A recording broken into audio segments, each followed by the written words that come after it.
Welcome to the Pinter Beer Chef, a channel dedicated to the Pinter 3. Here you'll learn everything you need to know to brew like a pro. This is an opportunity to show you something that is really quite important. And that is this dock. As soon as I press that, I can feel that there's something wrong. That dock is not looking to engage in the way that I would expect it to at all.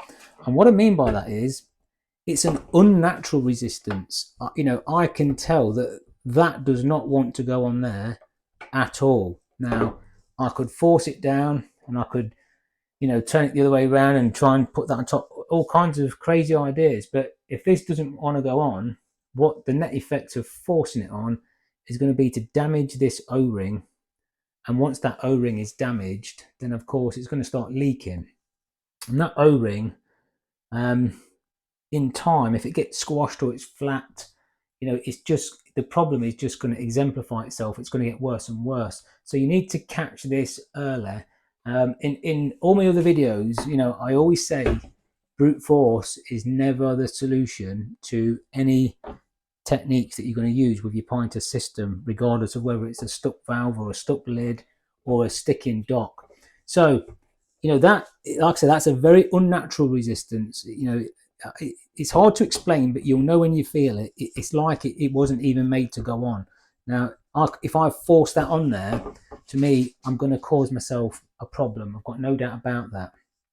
So, I'm just going to stop the video, go and pick something up, and then I'll explain to you what the solution is.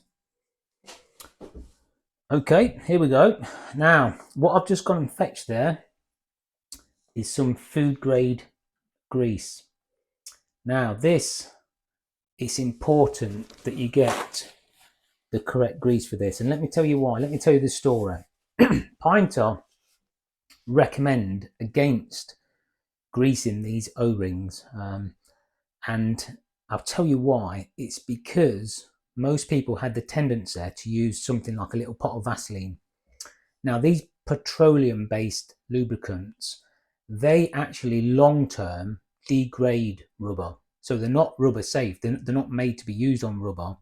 And worse still, petroleum-based lubricants actually start to degrade plastic. So what Pinter were fearful of is that people were using Vaseline, and not only long-term was it deteriorating the O-ring and causing the O-ring to disintegrate or break, but it was actually causing weakness in the shroud of the actual plastic itself and causing the plastic to crack or break or snap. So Pinter will recommend put water on it, try and wet it, try and wet the O-ring. But I'll be honest, this is an inherent problem, and I personally don't believe that putting water on it is the solution. It just isn't. It doesn't work sufficiently.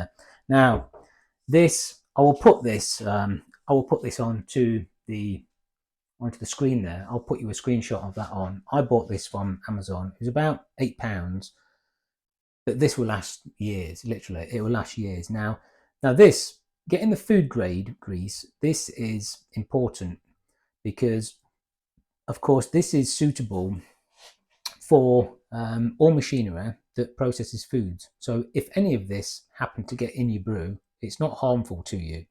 So it's food safe for a start.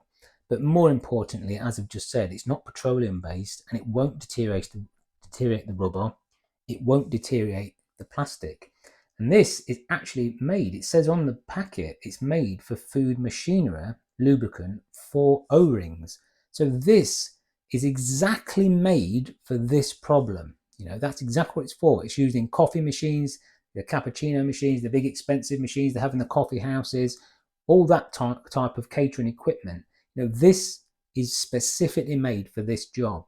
And if you buy the right one, this is going to last you it's going to last you for years, honestly, because you're not putting loads of this on. I mean, I'll show you what I'm going to do here.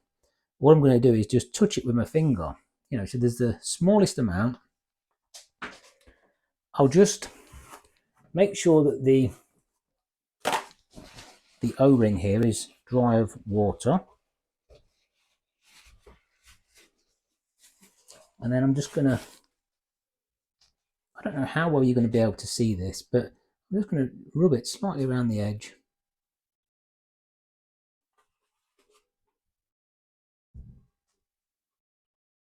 Now, once it's on my fingers like this,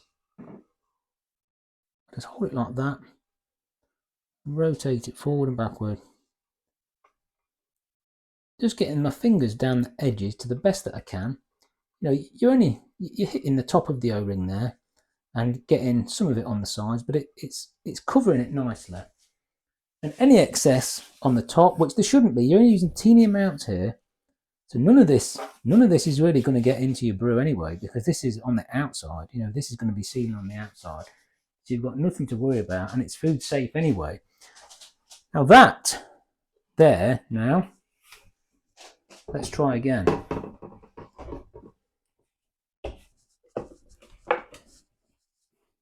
Beautifully easily, you know, so that's the difference. If you get a problem with these component parts of your Pinter 3 and they're sticking and you're feeling a resistance where you feel like, oh, this could break, well, let me tell you, it probably will break, you know. So trust your instinct on this, and if you get an issue, get yourself one of these, and it's going to last you a long time. It's going to serve you well, and it's going to be great value for money. And also these, it's not just, of course, the docking station, but the tap as well. You know, when you insert your actual tap, the O-ring on that, same thing. If you feel your tap stiff, stuck, you know, lubricate that. So that's my recommendation for that. You know, get yourself some of that in, keep it in your Pinter kit, and you'll be sorted. I hope you enjoyed your video today. If you'd like to join our Pinter community, like and subscribe, and leave any comments below. Cheers.